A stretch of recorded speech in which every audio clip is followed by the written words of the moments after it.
Langit malam kota terasa berat, menaungi sebuah gang sempit yang gelap. Di sana, seorang pemuda bernama Andra duduk di depan kamera, menyala dengan lampu ring yang terang. Wajahnya yang tampan tampak serius, tapi matanya berbinar penuh ambisi. Ia mengenakan jaket hoodie hitam, tangannya memegang sebuah kamera canggih yang merekam setiap gerak-geriknya. Apa kabar guys? Andra di sini. Sapa Andra dengan suara lantang, mengabaikan dinginnya udara malam. Malam ini, kita akan membuktikan sesuatu yang selama ini jadi mitos. Di sampingnya, Rara duduk gelisah. Rambutnya diikat asal, menutupi sebagian wajahnya yang terlihat cemas. Andra, aku udah bilang, ini bukan ide yang bagus, bisiknya mencoba meraih tangan Andra. Tenang, Rah. Ini cuma acting. Kita di sini buat konten, jawab Andra menepis tangan Rara sambil tersenyum ke arah kamera. Mereka cuma butuh tontonan, dan aku akan kasih tontonan yang paling seru. Andra menunjuk ke sebuah bangunan tua yang berdiri megah di ujung gang, dikelilingi pagar besi yang berkarat. Dindingnya tampak kusam dan ditumbuhi lumut, jendelanya pecah seperti mata kosong yang menatap keluar. Kalian tahu kan, di kota ini ada satu legenda yang paling melegenda, hantu perawan. Andra menjelaskan, sorot matanya tajam. Katanya, di bangunan itu, arwah seorang gadis gentayangan karena penasaran. Aku nggak percaya. Dan malam ini, kita akan buktikan kalau itu cuma cerita kosong. Rara hanya bisa menelan ludah. Ia sudah beberapa kali mendengar cerita tentang Laras, bukan hanya dari mitos urban, tapi dari pengalaman orang-orang yang ia kenal. Ia melihat ke arah Andra, yang sibuk mengatur kamera. Bagi Andra, ini hanya soal popularitas, soal angka views yang akan melonjak drastis. Ia tidak peduli dengan bisikan-bisikan yang sering Rara dengar, atau hawa dingin yang tiba-tiba menusuk. Oke guys, aku akan live streaming di dalam, kata Andra mengambil napas dalam-dalam. Tonton terus ya, jangan sampai terlewat. Andra mematikan kamera. Ra, kamu tunggu di luar ya, kalau ada apa-apa hubungi aku, katanya sambil melambaikan tangan seakan-akan ia akan pergi piknik. Andra, tunggu, Rara meraih lengan Andra. Pikirkan lagi, please. Ini bukan soal views, Andra. Ini tentang resiko. Andra tersenyum tipis. Percayalah padaku, Rah. Aku bakal baik-baik aja. Ia mengangguk yakin dan melangkah masuk ke dalam kegelapan, meninggalkan Rara yang hanya bisa melihatnya dengan tatapan khawatir. Andra kembali menyalakan kameranya. Ruangan di dalam bangunan itu terasa lebih dingin, dengan aroma apak yang khas dari bangunan tua. Ia mulai berjalan, menyorotkan cahaya senter ke sekeliling. Tiba-tiba, ia mendengar suara langkah kaki di belakangnya. Andra menoleh cepat. Tidak ada apa-apa. Ia tersenyum, meyakinkan dirinya sendiri. Itu cuma suara tikus. Tapi kemudian, sesuatu yang aneh terjadi. Lampu senternya mulai berkedip-kedip lalu mati total. Layar ponselnya pun ikut mati, padahal baterainya masih penuh. Andra menelan ludah, jantungnya mulai berdebar kencang. Dalam kegelapan total, ia meraba-raba tasnya untuk mengambil senter cadangan. Tangannya menyentuh sesuatu yang licin dan dingin. Ia menariknya keluar. Itu adalah sebuah foto. Tergulung dan usang, ia menyalakan layar ponselnya, dan sekejap wajah seorang gadis yang mengenakan gaun putih menatapnya, matanya kosong dan hampa. Gadis itu sangat cantik, tapi wajahnya penuh dengan kesedihan. Tiba-tiba terdengar bisikan, sangat dekat, di telinganya. Mengapa kau datang? Andra menjatuhkan foto itu. Jantungnya berdebar tak karuan. Ia menyadari bahwa foto itu tidak ada di tasnya sebelumnya. Bisikan itu kembali, lebih keras dan lebih jelas. Kau berani melihat bagaimana aku mati.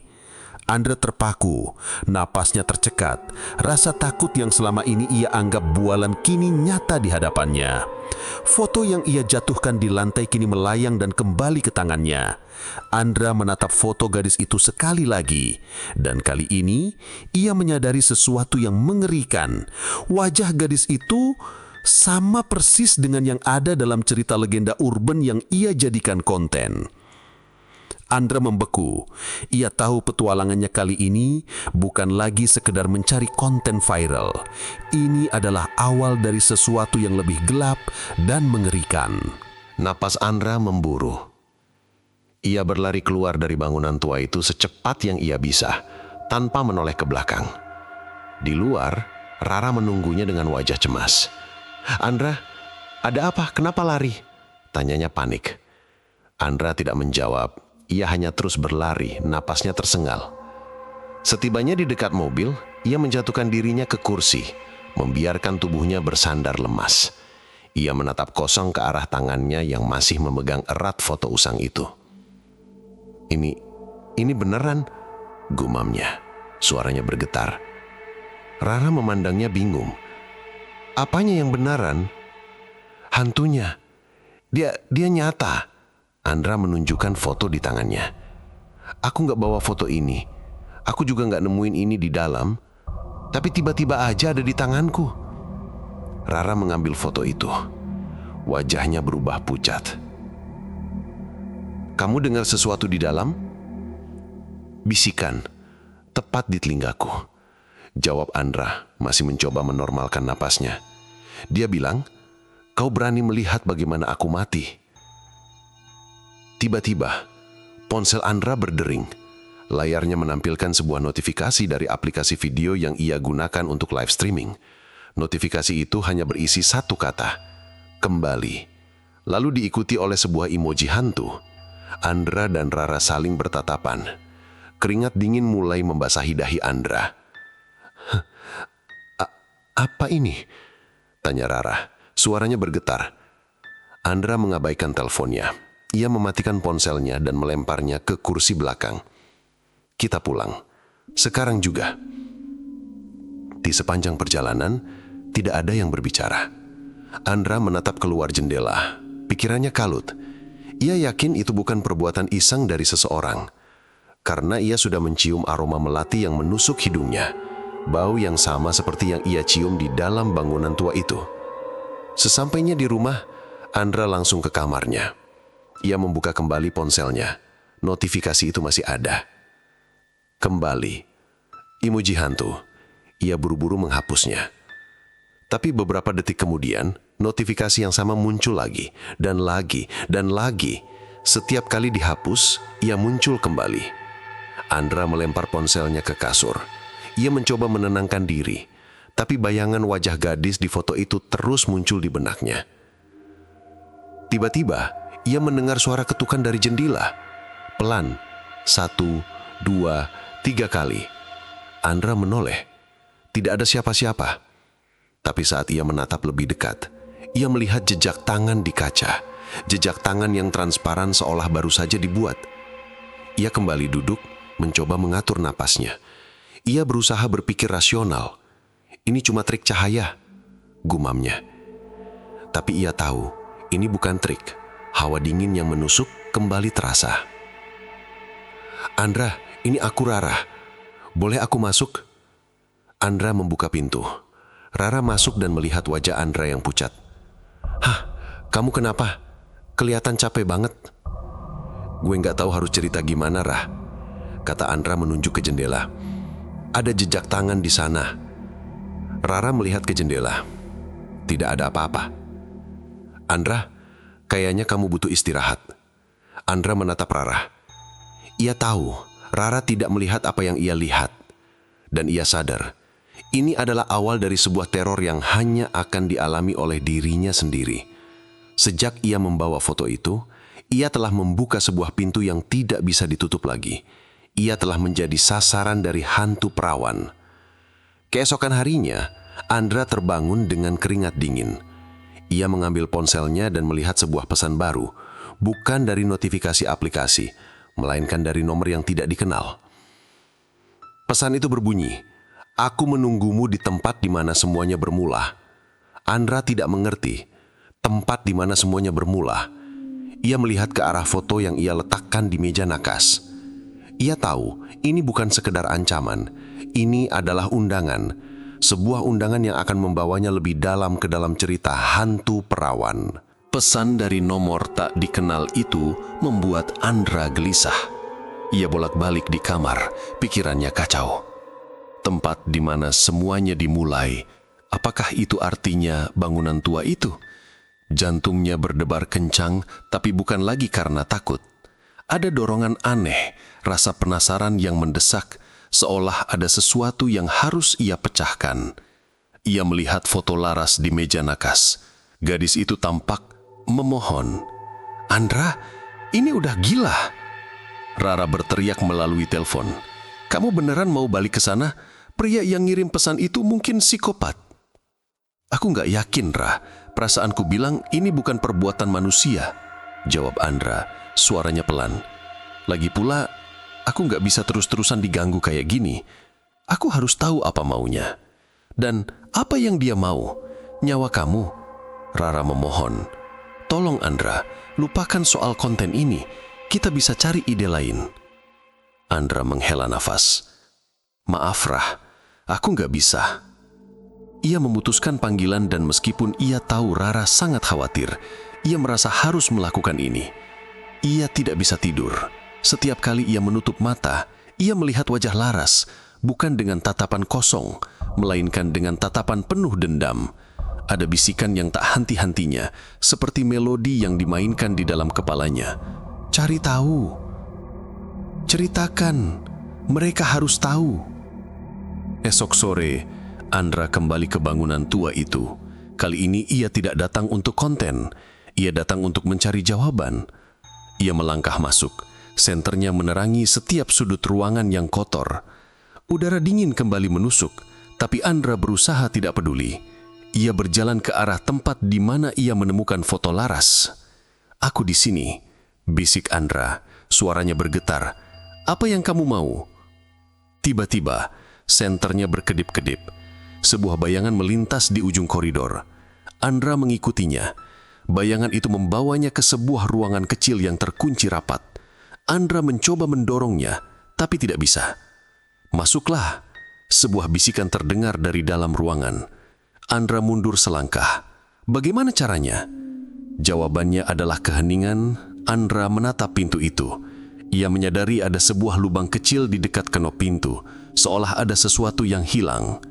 Ia merajuh sakunya, dan sebuah kunci kecil yang berkarat jatuh ke tangannya. Andra terpaku. Ia tidak pernah membawa kunci itu. Ia tidak pernah melihatnya sebelumnya. Dengan tangan gemetar ia memasukkan kunci itu ke dalam lubang. Kunci itu pas.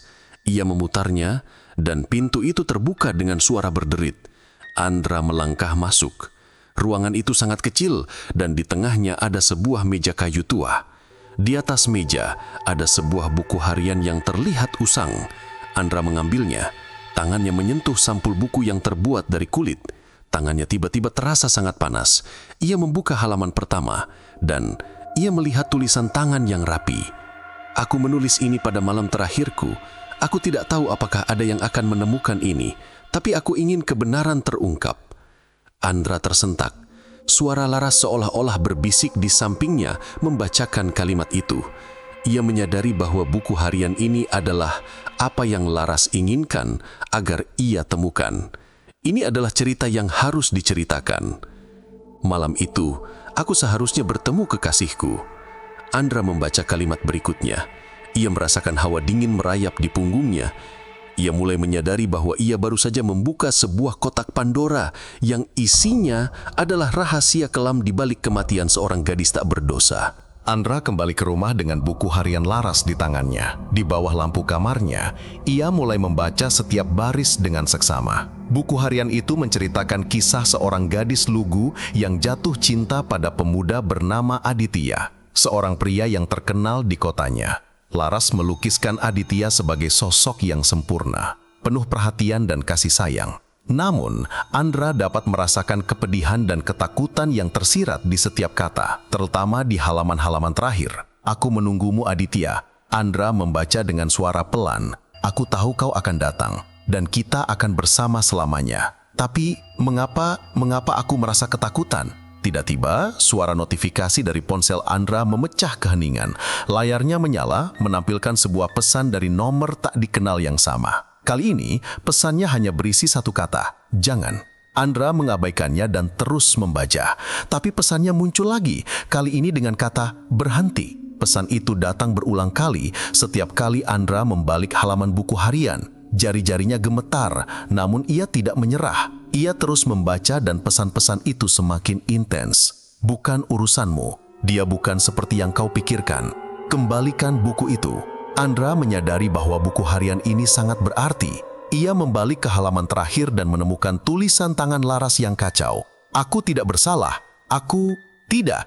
Tulisan itu terhenti. Andra merasakan hawa dingin menusuknya. Matanya tertuju pada sebuah kalimat terakhir yang tertulis dengan samar. Mereka menganggapku tak suci. Tiba-tiba, ponselnya berdering. Nama kontak yang muncul adalah Laras. Andra tertegun. Ia tidak pernah menyimpan nama itu. Ragu-ragu, ia mengangkatnya. Hening, hanya ada suara nafas berat dan bisikan samar di ujung sana. Kenapa kau membongkar rahasiaku? Suara yang serak dan parau terdengar. Andra menjauhkan ponsel dari telinganya. Jantungnya berdebar kencang. Itu bukan suara hantu, tapi suara seseorang yang berbisik dengan marah. Ia menoleh ke foto di meja nakas. Wajah Laras tampak berubah. Matanya tidak lagi kosong, melainkan menatapnya dengan penuh amarah. Seolah ada dua Laras. Satu yang memohon pertolongan, dan satu lagi yang marah karena rahasianya terbongkar. Andra menyadari bahwa ia tidak hanya berhadapan dengan arwah yang penasaran, tapi juga dengan seseorang yang tidak ingin rahasia di balik kematian Laras terungkap. Pesan-pesan di ponselnya bukan hanya teror, tapi peringatan. Ia tidak hanya diganggu oleh hantu, tapi juga oleh orang hidup. Andra harus membuat pilihan. Ia bisa menghentikan semua ini, menghapus video-videonya, dan mengembalikan buku itu.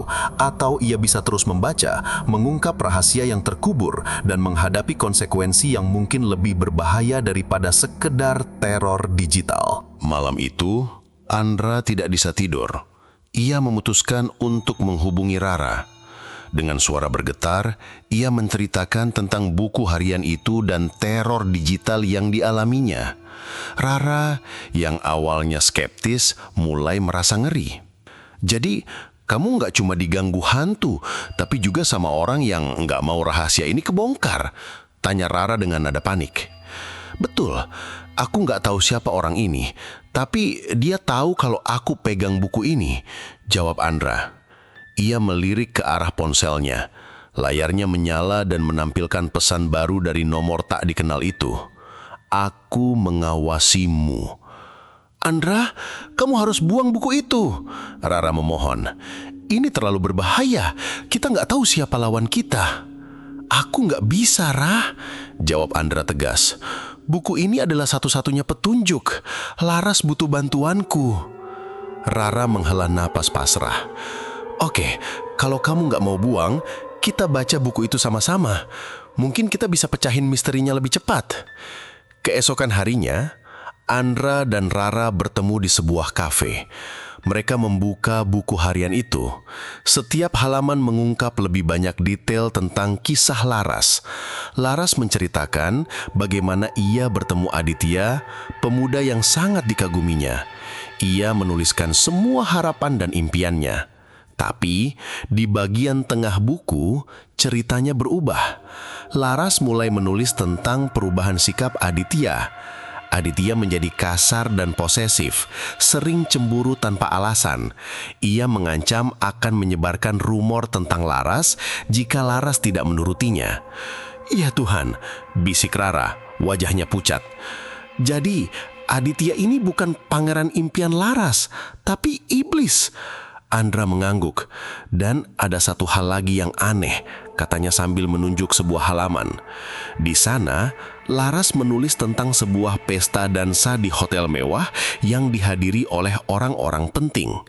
Laras menuliskan nama-nama orang yang hadir di pesta itu, termasuk nama Aditya dan seorang pria tua kaya raya yang sering dipanggil Tuan Besar. Laras menuliskan bahwa ia melihat Aditya memberikan surat kepada Tuan Besar. "Ini aneh," kata Rara. "Kenapa Aditya kasih surat ke orang itu?" Tiba-tiba, Andra melihat sesuatu yang ia lewatkan sebelumnya. Di halaman terakhir, ada tulisan tangan yang sangat kecil. "Mereka menganggapku tak suci, tapi mereka tidak tahu kalau aku hamil. Anak Aditya, anakku." Andra dan Rara saling bertatapan, terkejut.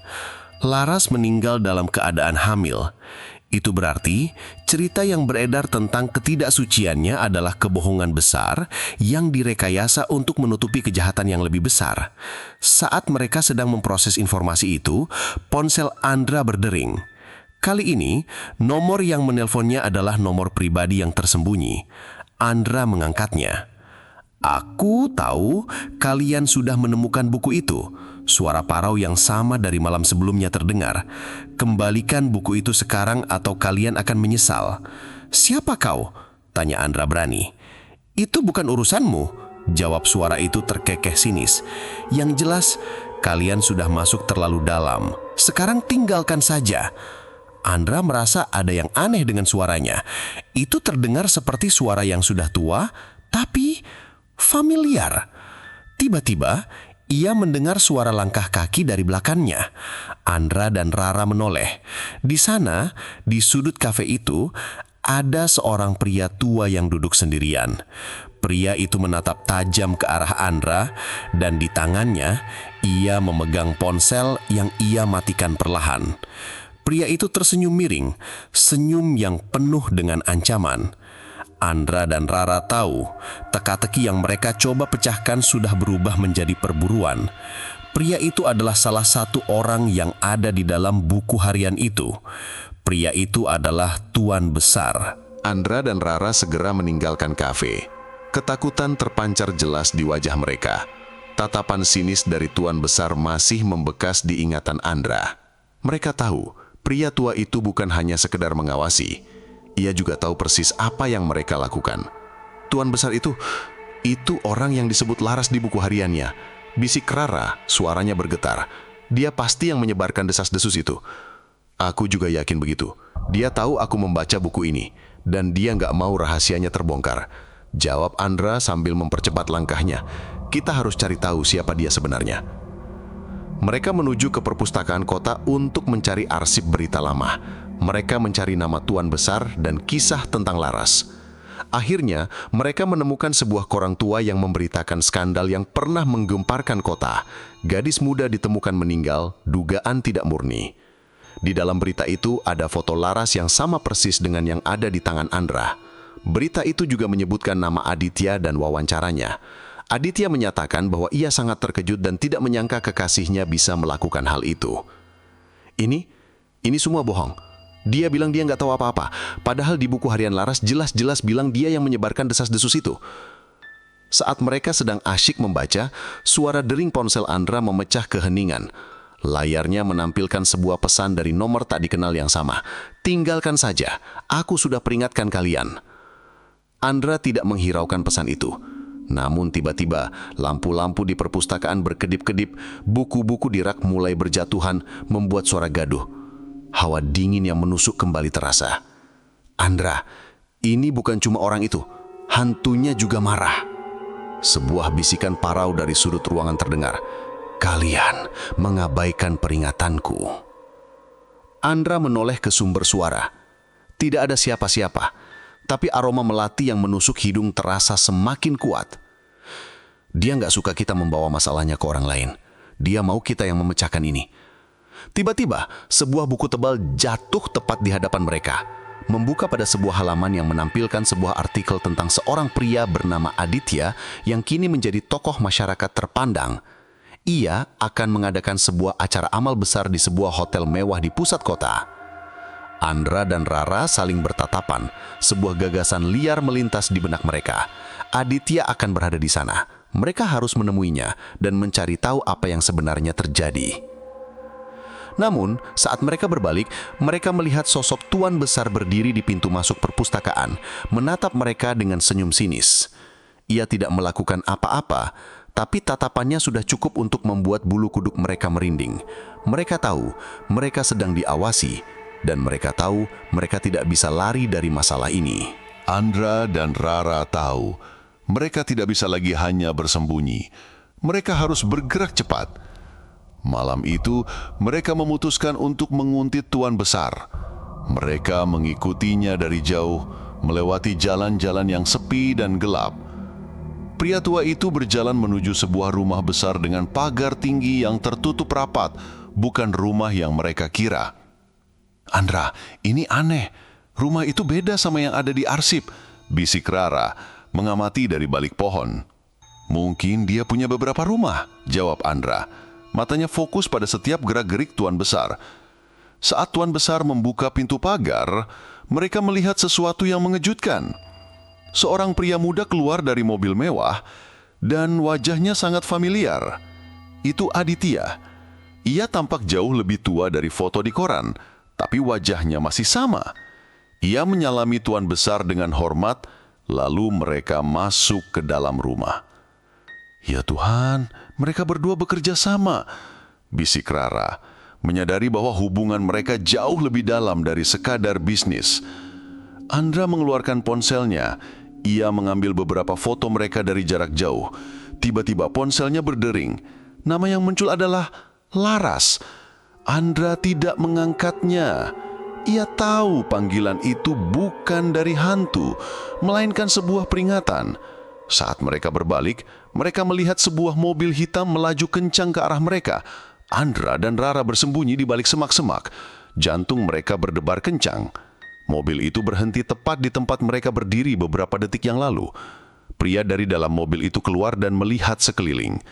Ia tampak seperti seorang penjaga dengan raut wajah yang dingin. Ia berjalan ke arah tempat Andra dan Rara bersembunyi. "Cepat, lari!" bisik Rara. Mereka berlari sekuat tenaga, melewati gang-gang sempit dan gelap. Pria itu terus mengejar mereka. Akhirnya mereka berhasil mengelabui pria itu dengan bersembunyi di sebuah area parkir yang sepi. Mereka bersembunyi di balik mobil dan menunggu sampai pria itu pergi. Saat pria itu pergi, mereka keluar dari persembunyian. Napas mereka memburu. Mereka kembali ke mobil. Tubuh mereka gemetar. Itu gila, kata Rara. Mereka tahu kita ada di sana. Ya, mereka tahu. Dan mereka akan melakukan apa saja untuk menghentikan kita. Tiba-tiba, ia menyadari sesuatu. Mereka hanya melihat satu pria, bukan dua. Itu berarti Tuan Besar dan Aditya sudah tahu bahwa mereka ada di sana dan mereka memerintahkan pria itu untuk mengejar mereka. Mereka tahu mereka sudah masuk ke dalam perangkap yang jauh lebih berbahaya dari yang mereka kira. "Kita nggak bisa kembali ke rumah," kata Andra. Matanya menatap tajam ke jalan. "Mereka pasti akan menunggu kita di sana. Kita harus cari tempat aman." Mereka tahu bahwa Tuan Besar dan Aditya sudah mulai bergerak dan mereka tidak akan berhenti sampai mereka berhasil menghentikan Andra dan Rara. Perburuan telah dimulai. Andra dan Rara melaju tak tentu arah. Ponsel Andra terus berdering dengan panggilan dari nomor yang tidak dikenal. Mereka mematikan ponsel dan memutuskan untuk mencari tempat yang aman, jauh dari jangkauan Tuan Besar dan anak buahnya. Mereka akhirnya menemukan sebuah motel kumuh di pinggir kota. "Aku akan mencoba menghubungi polisi," kata Rara, tangannya gemetar. "Tidak, jangan," jawab Andra cepat. "Kita tidak punya bukti. Mereka punya uang dan kekuasaan. Mereka bisa memutarbalikkan fakta." Rara menghela napas pasrah. Ia tahu Andra benar. Di dalam kamar motel yang pengap, Andra mengambil buku harian Laras. Ia merasa ada dorongan kuat untuk membaca halaman-halaman terakhir yang belum sempat mereka sentuh.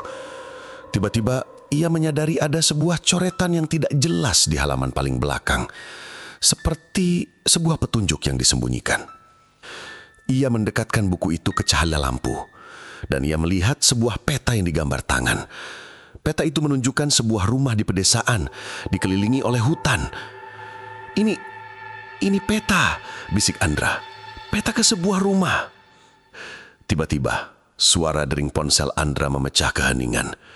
Layarnya menampilkan sebuah notifikasi dari aplikasi video yang ia gunakan untuk live streaming. Notifikasi itu berisi foto dirinya dan Rara yang sedang bersembunyi di balik mobil di area parkir tadi malam. Di bawah foto itu ada pesan, "Kalian tidak bisa lari." Andra menelan ludah. Ia tahu, Tuan Besar dan anak buahnya tidak akan berhenti sampai mereka berhasil menghentikan mereka. Mereka tidak hanya mengawasi mereka, tetapi juga meretas ponsel mereka. "Kita harus pergi ke tempat ini," kata Andra, menunjuk peta itu. "Apa? Kamu gila?" Rara memohon. "Kita harus bersembunyi, bukan malah mencari masalah lain." "Tapi Ra, aku yakin ini petunjuk. Laras ingin kita menemukannya," jawab Andra. Tiba-tiba, Rara berteriak.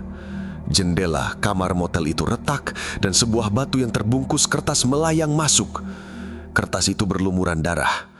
Dengan tangan gemetar, Rara membukanya. Sebuah pesannya ditulis dengan huruf yang tidak rapi, berbunyi, "Ini baru permulaan. Kembalikan buku itu atau kalian akan menyesal." Andra dan Rara saling bertatapan. Ketakutan terpancar jelas di mata mereka. Ancaman itu nyata, dan mereka tahu mereka tidak bisa lagi mundur. Mereka harus menyelesaikan ini sekali dan untuk selamanya. Mereka harus menemukan rahasia yang terkubur di rumah itu sebelum Tuan Besar dan anak buahnya berhasil menghentikan mereka. Dengan ancaman berlumuran darah yang masih segar di ingatan, Andra dan Rara memutuskan untuk pergi ke rumah yang ditunjukkan di peta. Mereka tahu itu adalah langkah yang sangat berisiko, tapi mereka juga tahu mereka tidak punya pilihan lain. Mereka harus mengakhiri semua ini. Perjalanan mereka menuju pedesaan terasa panjang dan mencekam. Jalanan yang gelap dan sepi, ditambah dengan hawa dingin yang menusuk, membuat suasana semakin tegang. Saat mereka tiba di lokasi, mereka melihat sebuah rumah kayu tua yang sudah hampir roboh. Pagar kayu yang membusuk dan kebun yang ditumbuhi semak belukar membuat tempat itu terlihat seperti rumah hantu. "Andra, aku gak yakin kita harus masuk," bisik Rara, suaranya bergetar. "Tempat ini terasa sangat jahat." "Kita sudah sampai di sini. Kita harus lanjutkan," jawab Andra meskipun jantungnya berdebar kencang. Mereka melangkah masuk ke dalam rumah, bau apek dan debu menyambut mereka. Suara derit dari lantai kayu tua membuat bulu kuduk mereka merinding. Mereka menyalakan senter dan cahaya itu menyapu ruangan. Tiba-tiba, senter Andra mati. Lalu senter Rara juga ikut mati. "Andra, lampu senterku mati!" teriak Rara panik. "Senterku juga mati!" Dalam kegelapan total, mereka mendengar suara bisikan. "Kalian harus tahu semuanya." Bisikan itu bukan lagi suara Laras, ini adalah suara lain, suara yang berat dan dalam. Andra dan Rara saling berpegangan tangan. Mereka tahu ada sesuatu yang lain di rumah ini, sesuatu yang telah menunggu mereka. Tiba-tiba, di tengah kegelapan, sebuah cahaya redup muncul dari sebuah ruangan di ujung koridor. Andra dan Rara memberanikan diri untuk mendekat. Cahaya itu berasal dari sebuah ruangan kecil yang terkunci. Andra mencoba mendobraknya, tapi gagal. Sebuah bayangan melintas di belakang mereka. Aroma melati menusuk hidung mereka. Tiba-tiba, sebuah suara yang sangat jelas terdengar di samping telinga Andra. "Sini, kuncinya di bawah pot bunga." Andra menoleh ke arah suara itu. Tidak ada siapa-siapa. Tapi ia tahu itu adalah suara Laras. Andra berjalan keluar, mencari pot bunga di dekat pintu masuk. Ia menemukan sebuah kunci yang tersembunyi di bawahnya. Kunci itu berkarat, tapi ia tahu itu adalah kunci yang mereka butuhkan. Mereka kembali ke ruangan itu dan membuka kuncinya. Di dalam ada sebuah ruangan yang sangat rapi. Di tengahnya, sebuah proyektor tua dan beberapa roll film. Mereka menyalakannya dan sebuah video mulai diputar. Video itu menunjukkan Aditya dan Tuan Besar sedang merencanakan sesuatu. Mereka membicarakan Laras dan bagaimana mereka akan menyebarkan desas-desus tentangnya untuk merusak reputasinya. Aditya ingin Laras menikah dengannya. Tapi Laras menolak karena dia sudah hamil duluan. Tuan besar ini yang memberikan ide kotor itu, bisik Andra. Astaga, mereka jahat banget, gumam Rara. Video itu terus diputar, mereka melihat Aditya bertemu dengan Laras di bangunan tua itu. Aditya menuduh Laras tidak setia. Laras menangis dan mencoba menjelaskan. Tapi Aditya tidak percaya. Ia memukuli Laras, lalu mengambil sebuah pisau. Tiba-tiba, video itu terhenti. Layar proyektor menjadi gelap. Terdengar suara pintu terbanting. Andra dan Rara menoleh ke belakang. Di sana, di ambang pintu, berdiri Aditya, wajahnya penuh amarah. Aku tahu kalian akan datang. Kalian sudah tahu terlalu banyak, katanya dengan suara berat. Di belakangnya, terlihat sosok tuan besar. Mereka berdua tersenyum sinis. Mereka menjebak Andra dan Rara. Dan sekarang mereka akan membayar konsekuensinya. Aditya melangkah maju dengan senyum sinis. Di belakangnya, tuan besar mengunci pintu, membuat Andra dan Rara terperangkap. Udara di dalam ruangan terasa semakin dingin. Bukan hanya karena hawa mistis, tapi juga karena ancaman nyata yang terpancar dari kedua pria di hadapan mereka. Jadi, kalian tahu semuanya sekarang, kata Aditya dengan nada tenang, tapi matanya memancarkan kemarahan. Video itu seharusnya tidak pernah ditemukan. Kalian membunuh Laras, teriak Andra. Kalian memfitnah dia hanya untuk menutupi kejahatan kalian. Aditya terkekeh. Kami tidak membunuhnya. Dia yang melakukannya sendiri. Ia berjalan mendekati Andra. Kami hanya ingin dia jujur, mengakui bahwa anak yang dia kandung bukan anakku. Kami hanya ingin dia mengaku. Itu bohong, Rara berteriak. Laras bilang di buku hariannya kalau anak itu anakmu. Dia berbohong, jawab Aditya, suaranya naik. Dan karena dia tidak mau mengaku, tuan besar menyebarkan rumor itu. Kami pikir dia akan menyerah, tapi dia malah mengakhiri hidupnya. Tiba-tiba, lampu di ruangan itu mulai berkedip-kedip. Proyektor menyala sendiri, dan video yang terputus tadi kembali berlanjut. Kali ini tidak hanya video, tapi juga suara. Suara Laras yang berteriak, suara pukulan, suara Aditya yang mengancam, dan suara tuan besar yang memerintahkan. Kami tidak membunuhnya, kata Aditya, suaranya bergetar, tapi kami yang mendorongnya. Andra dan Rara melihat sebuah adegan yang mengerikan. Aditya memukuli Laras, lalu tuan besar datang dan mencengkeram wajah Laras. Pilih nak, kata tuan besar, kau akan mati dengan harga diri atau kau akan mati dengan aib. Laras menatap mereka dengan tatapan hampa. Lalu ia berlari ke jendela dan dengan satu lompatan ia jatuh ke bawah. Ya Tuhan, bisik Rara, matanya melebar. Video itu berakhir dan proyektor mati total. Ruangan itu kembali hening, kecuali suara nafas berat dari Andra dan Rara. Kami hanya ingin rahasia ini terkubur selamanya. Dan kalian menghancurkannya. Tiba-tiba, suara derit pintu terdengar. Pintu yang terkunci rapat itu terbuka dengan sendirinya. Andra dan Rara menoleh ke arah pintu dan mereka melihat sosok hantu Laras berdiri di sana. Rambutnya panjang dan kusut, matanya kosong, dan gaun putihnya berlumuran darah. Dia tidak hanya menatap Andra dan Rara, tapi juga Aditya dan tuan besar. Kalian tidak bisa lari dari kebenaran, bisik Laras, suaranya parau. Aku tidak pernah menyerah. Aku tidak pernah mati. Aditya dan tuan besar mundur, ketakutan terpancar dari wajah mereka. Mereka tahu ini bukan hanya halusinasi, ini adalah balasan yang sudah lama menunggu mereka.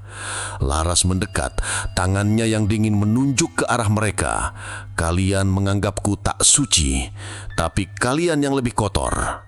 Dengan satu teriakan pilu, Laras melayangkan tinjunya menembus tubuh Aditya. Aditya terhuyang-huyang dan jatuh ke lantai. Wajahnya pucat pasi. Laras kemudian menatap Tuan Besar.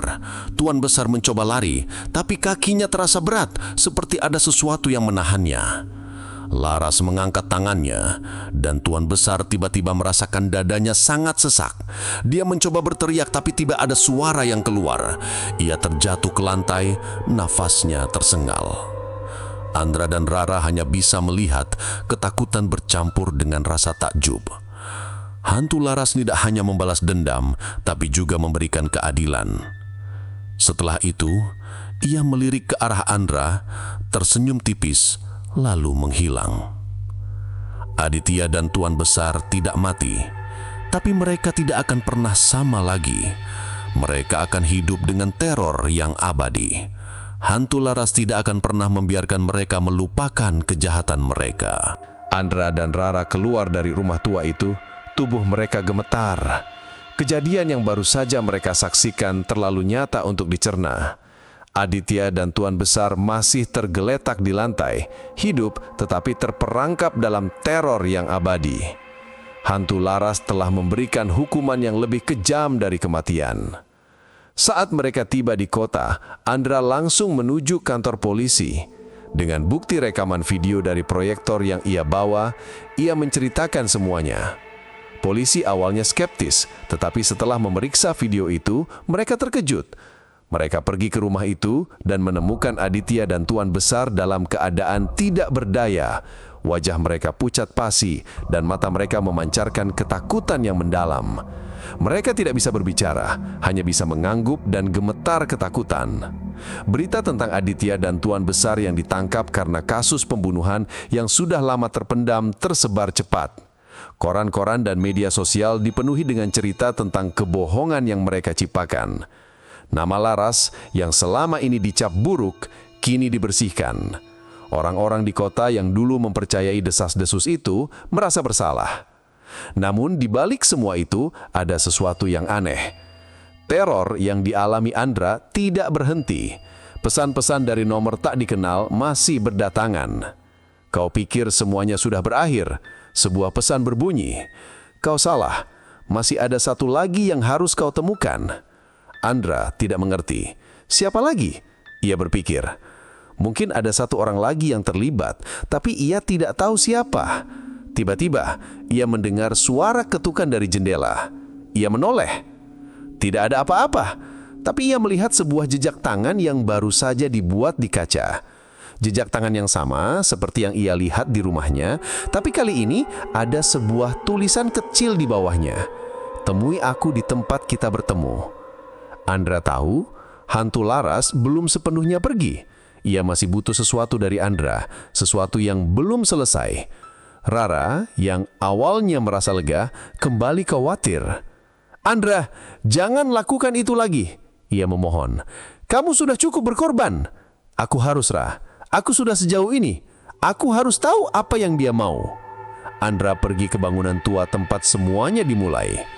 Udara di sana masih dingin, tapi tidak lagi menakutkan.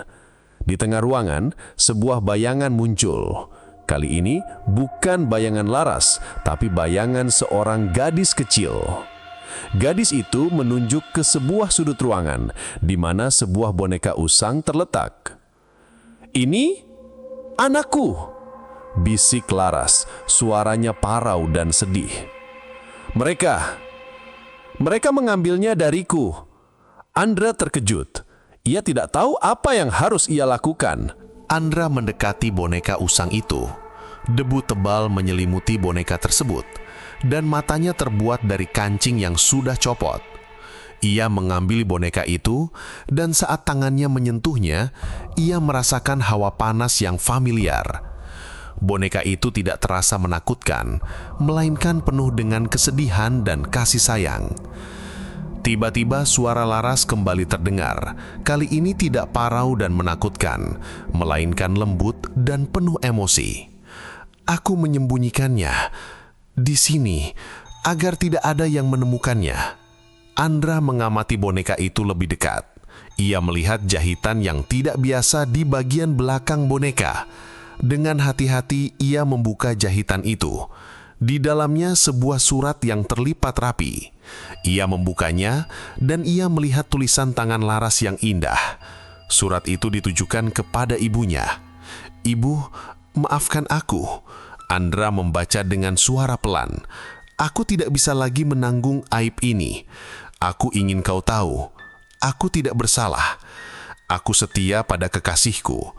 Aku hanya berharap anakku, anak kami, akan lahir di dunia ini dengan damai." Air mata Andra menetas. Hantu Laras tidak ingin balas dendam. Ia hanya ingin kebenaran terungkap dan nama baiknya dipulihkan. Namun ada satu hal lagi yang ia inginkan. "Aditya mengambil anakku," bisik Laras, suaranya parau. "Ia membawanya ke rumah Tuan Besar." Andra terkejut. Tuan Besar memiliki anak Laras. Itu tidak mungkin. Ia melipat surat itu dan memegang boneka itu erat-erat. Ia harus kembali ke rumah Tuan Besar. Ia harus menemukan anak itu. Ia kembali ke rumah Tuan Besar. Polisi sudah pergi, tetapi rumah itu terasa kosong dan menyeramkan. Andra melangkah masuk. Ia menuju sebuah ruangan kecil yang terkunci rapat. Ia mencoba mendobraknya, tapi gagal.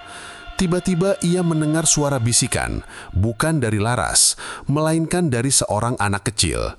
"Ayah, ayah!" Andra membeku. Ia tahu suara itu adalah suara anak Laras. Ia merogoh sakunya, dan ia menemukan sebuah kunci kecil yang berkarat. Kunci yang sama yang ia gunakan untuk membuka pintu di rumah tua itu. Ia tahu kunci itu adalah kunci yang ia butuhkan.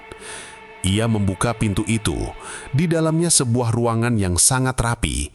Di tengahnya sebuah peti kayu kecil, seperti peti mati anak kecil. Dengan tangan gemetar, ia membukanya.